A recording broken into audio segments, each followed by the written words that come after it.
This was a massive story that just came out about a couple days ago over this weekend.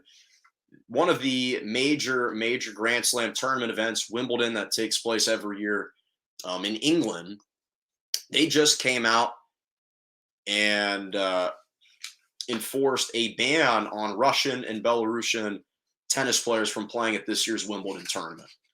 And Rafael Nadal and Novak Djokovic spoke out against it. They criticized Wimbledon in Madrid in preparation for the Madrid Open. Now, obviously, this is all following Russia's invasion of Ukraine. That's what was the impetus for the ban. And Nadal and Djokovic spoke out against it and demonstrated and vocalized their support for their Russian and Belarusian colleagues. And let me first say that I actually commend Nadal and Djokovic, two of the most prominent athletes in the sport, for speaking out on and vocalizing their opinions on a really sensitive and delicate issue.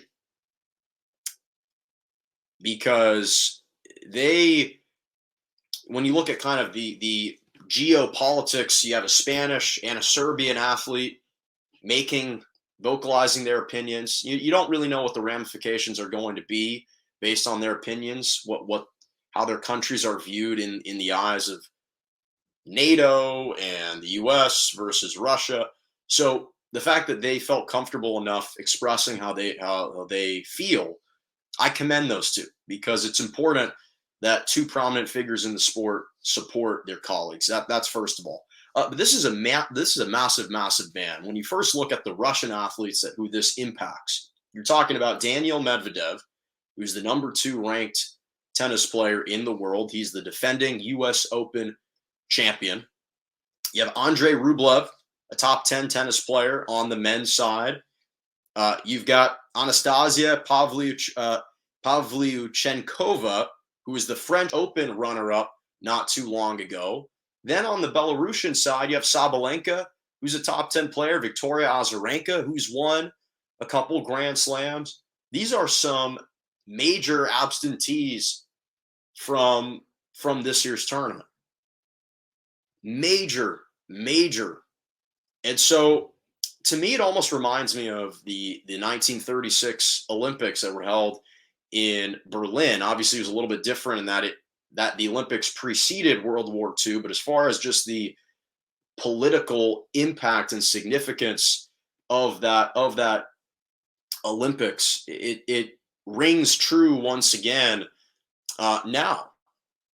And so I feel really badly for these Russian and Belarusian athletes that they are subjected to this. Now, Djokovic came out and tried to draw the comparison between how those athletes must be feeling to when he was prohibited from playing at the Australian Open due to his unvaccinated status and the fact that he was immune to COVID.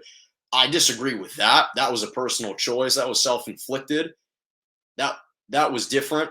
These athletes, this was completely out of their control. They can't control what their nationality is. They can't control where they're born.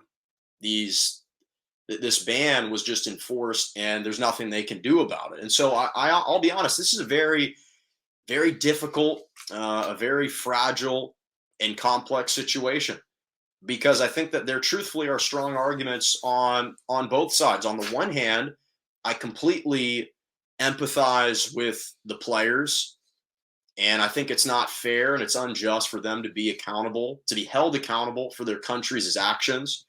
From my understanding, none of those athletes have demonstrated support for Russia's military invasion. In fact, Andrei Rublev wrote on a camera at the Dubai Tennis Championship, "No war, please," trying to promote the message of peace. So to deny those athletes from the esteemed privilege and honor of being a chance to be a participant in this Wimbledon tournament is a shame, and it's unfortunate. It's unfortunate. It's a shame that that they've had to kind of be made pawns and sacrificial lambs in this instance, and uh, that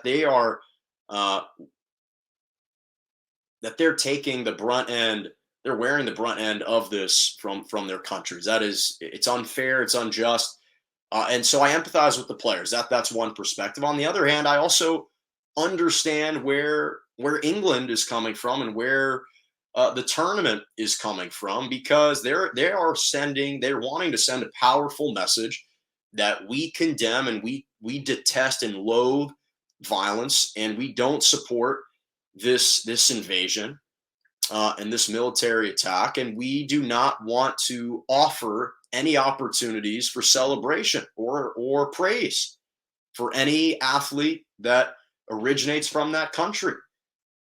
And it's bigger than sports. And this is about sending a worldwide message. And I understand that perspective too. I do understand that perspective as well. So I wish that there was some kind of compromise that could be reached. But unfortunately, I understand both sides of the argument. I do. And it's going to have huge impact on what the French Open does, because now the French Open can't just be sitting ducks and say, well, Wimbledon did this, so what is our course of action going to be? Because now if you have France that comes out and bans Russian and Belarusian athletes, now what does the US Open do? What does the Australian Open do? So I think that as long as this kind of war persists, now that England has taken this stance at Wimbledon, who knows what dominoes will continue to fall after this. So this was a major story that really wasn't touched on a lot. It's a tough situation. It's a really tough situation. It's a shame that we as tennis fans are deprived of seeing some of these incredible athletes play. And obviously there are more athletes than just those five that I named. Those are the more prominent ones. But I'll be curious to see what happens in the next couple of weeks, if their stance changes, what happens. But for the moment, this is a major story. Major story.